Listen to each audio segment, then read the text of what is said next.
Good afternoon. My name is Corporal Wirfs. Today I'll be briefing you on conflict management. Today's brief is unclassified. Drink water if you need to. If you feel yourself getting dehydrated, stand up if you feel yourself getting tired. In case there's an active shooter, we'll lock all doors. There's a door in front and a door in the back. We'll shut the lights off and we will stay in the middle of the room until the threat is relieved. So, I want to ask, how do you manage conflict? Do you try to be accommodating? Do you try to collaborate with your peers? Use effective teamwork and come up with solutions and listen to different perspectives? Do you avoid the conflict altogether and just kind of throw it on the back burner, put it in the back of your head, and just try to forget about it? Or do you compete, or do you compromise to find a solution? So there's several different ways that an individual can manage conflict, but what's the best way? Is there a best way? So today we're going to kind of be going over some of those conflict management styles, and maybe you'll be able to point out yourself which one you use as well. Competition makes us faster. Collaboration makes us better. This quote stuck out to me mostly because personally I have seen it firsthand. You see it in sports, you see it in the guard, at work, and it stands to be very, very true to me in everyday life.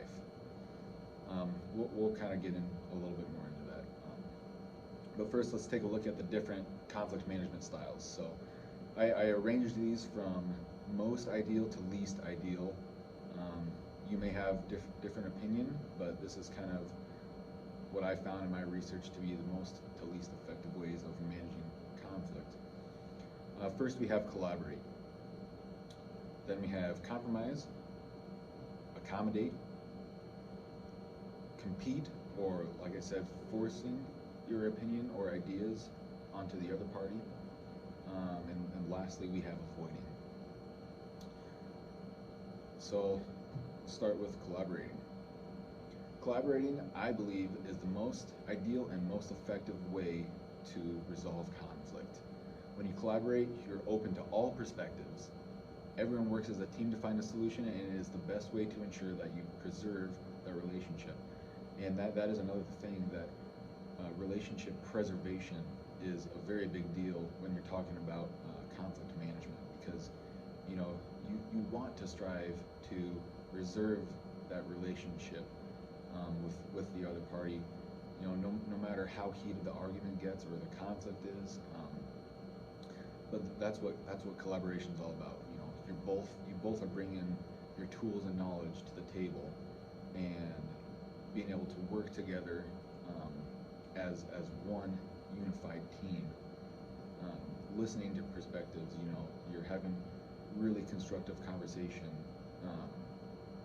and just all around being able to find a solution that works best, that's in both of your interests. Next, we have compromise. Here is where two parties find a middle ground.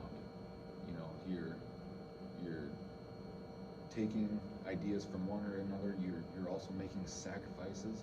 You may have to sacrifice some of your own wants and needs to find a solution. A con to compromising is that one party may feel like they're being left out or treated unfairly in the end.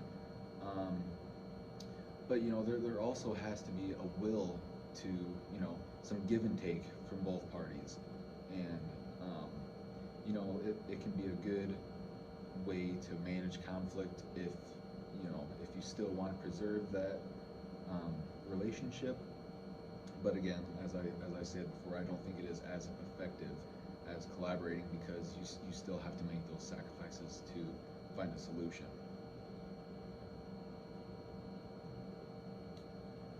Accommodating. So accommodating is when you put the other party's wants and needs before your own. You are giving them everything they want, and you are just doing whatever they want so their needs are fulfilled. You are normally still able to preserve the relationship here because you're getting them what they want. But in the end, you may have feelings of resentment or regret towards the other party that, hey, maybe I didn't really need to give them everything that they need, and I'm still feeling left out here, and I don't feel like I was treated fairly. So, you can accommodate. I feel like that's a pretty big, people do it a lot just to get it over with and make the other person feel like their needs are met. So you do see that a lot. Second to last, we have competing. This is typically a one-sided conversation. Say I'm in a conflict and I'm going to use the competing management style. I'm going to be putting my word in there. Every chance I get, I'm going to talk over people. I'm not going to have any consideration for the other party, and that tends to come off as rude or offensive, and it typically, it can end up burning bridges in the end. So you want to try your best to not have that forcing management style. But sometimes you see that if one person is like acting as an alpha person, if you will, they just, their way goes, their way or the highway. That's really what we're seeing here in this instance. And lastly, we have avoiding. Avoiding is the least ideal way to manage conflict. So here is when, it often leads to termination of a relationship. Very, very rarely are you going to see someone be okay with you avoiding conflict. It typically doesn't even come up with any type of solution, unless there are times a pro to avoiding is that you are able to give yourself more time, say if you're unprepared for a meeting or a speech, if you will. Sometimes it's, I don't want to say okay, but necessary to avoid in order to give yourself more time in order to be prepared adequately for the situation. It can also make for future encounters could be possibly awkward because the person may think that you're uninterested or don't care to be there, and so you just want to say, screw it, I don't care about this, I don't want to be a part of it, I'm just going to avoid it at all costs, and we're just going to try to forget about it. That to me is disrespectful, and it doesn't show the other party that you care to be involved in the conflict that is presented in front of you. So as I was doing my research, I came to this link here. It's an Army link, and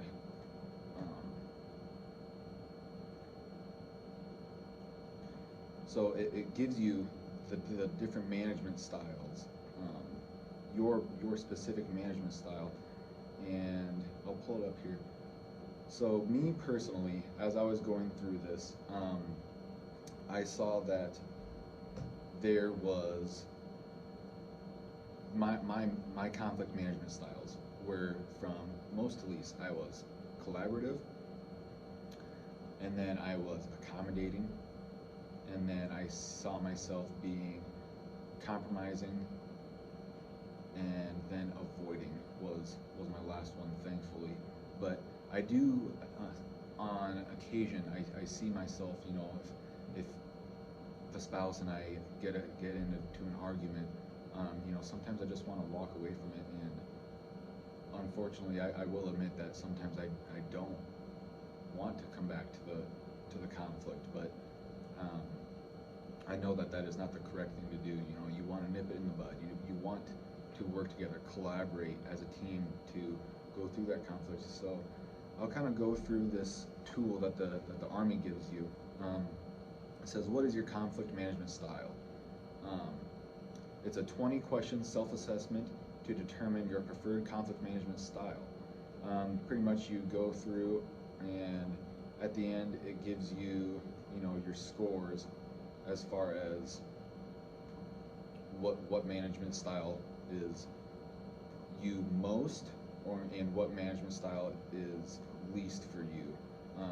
So this is a good tool, if you want to go through it yourself and then maybe step back after the self-assessment and do some, you reassess your situation, ask yourself how you're going to better manage conflict, and so that way you can improve, later on down the road, and be able to manage conflict better.